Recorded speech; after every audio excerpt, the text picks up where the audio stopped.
Hey friends, welcome back to Math Defined. Today we're going to practice finding the areas of composite figures that are made up of two or more simple shapes. This might look complicated, but don't worry, we'll break them down step by step so they're super easy to solve. Let's start by finding the area of this composite figure. It looks a little bit like the letter L, but if I draw this line here, you can see that it is made from a square and a rectangle. We want to find the area of this entire figure. So, how do we do that? The trick with composite figures is to divide and conquer. Split them into shapes we already know how to work with. In this case, we have a square and a rectangle. Two easy shapes. Perfect. First, let's find the area of the square. Each side of the square is 5 meters. So using the formula for area, 5 times 5 is 25. So the square has an area of 25 meters squared. Now let's find the area of the rectangle. Be careful here. One side of the rectangle is 7 meters, but the other side is not 11 meters. We need to find the total length of the bottom edge of the rectangle. Looking up at the top edge of the square, it's 5 meters. So that means this bottom edge is also 5 meters. We'll use this information to find the total length of the bottom edge of the rectangle. We'll need to add that 5 meters to the 11 meters to get 16 meters. So the dimensions of the rectangle are 7 meters by 16 meters. We'll use our formula again to find the area of the rectangle. 7 times 16 is 112 meters squared. Now to find the area of the entire composite figure, we combine the areas of the square and the rectangle to get the total area of 137 meters squared. And that's it.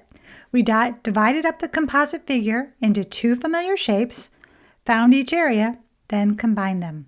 Easy and done. All right, now that we've handled a square and a rectangle, let's try another composite figure. This one looks a little different, but the strategy will still be the same. Divide and conquer. Break it apart into simpler shapes. I can draw this line here to break this figure into a square with side lengths of 8 meters and a right triangle.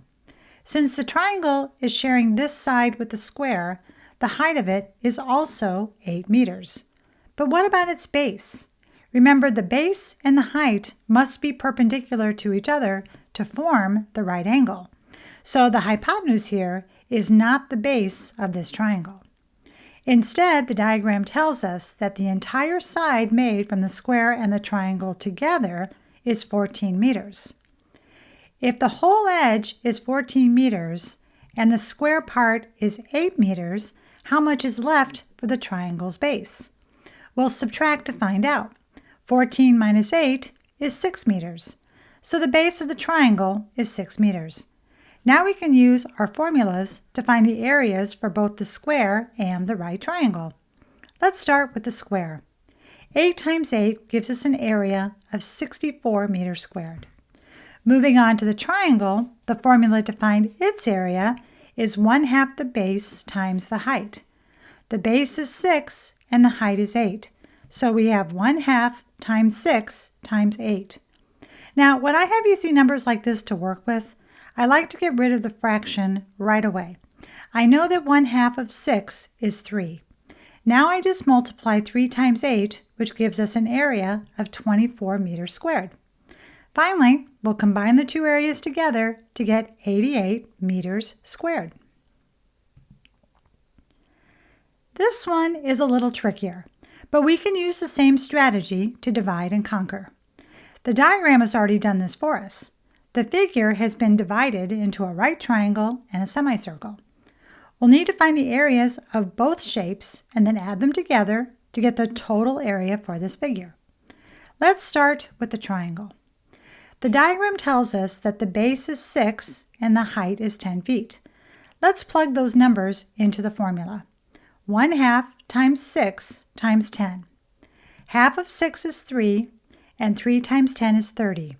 So the height of the right triangle, not the height, but the area of the right triangle, is 30 feet squared. Now for the semicircle. A semicircle is just half a circle. The formula for the area of a full circle is pi times radius squared.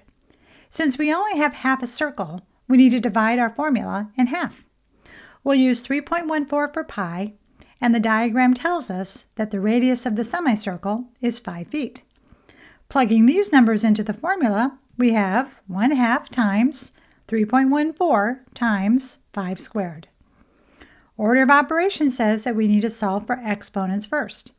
5 squared, or 5 times 5, is 25.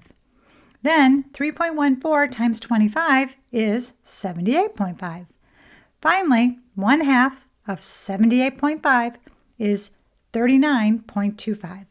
So the area of the semicircle is 39.25 feet squared. Now to find the total area, we combine the two areas together to get a total area of 69.25 feet squared. Let's try one more. Here's a shape that is made from a rectangle and a semicircle on the top. Let's find the area of this figure by dividing and conquering. It's already divided. Now we need to conquer it. Let's start with the easiest shape, the rectangle. Using the formula, we'll multiply 12 times 8. This gives us an area of 96 feet squared for the rectangle. Now for the semicircle. Remember, we used the formula to find the area of a full circle, but we only have half a circle, so we divide it in half. We'll use 3.14 for pi again, and looking at the diagram, we see the radius is 4 feet. Let's plug those numbers into the formula. 1/2 times 3.14 times 4 squared. We need to solve for the exponent first. 4 times 4 is 16. 16 is an easy number to divide in half. Half of 16 is 8. Then we just multiply to get 25.12 feet squared as the area of the semicircle. The last step is to combine these two areas together to get a total area for this composite figure as 121.12 feet squared. You did great today. Finding the areas of composite figures is pretty easy. Just remember the golden rule: divide and conquer. And if you haven't already watched the video about perimeter, make sure to check it out next.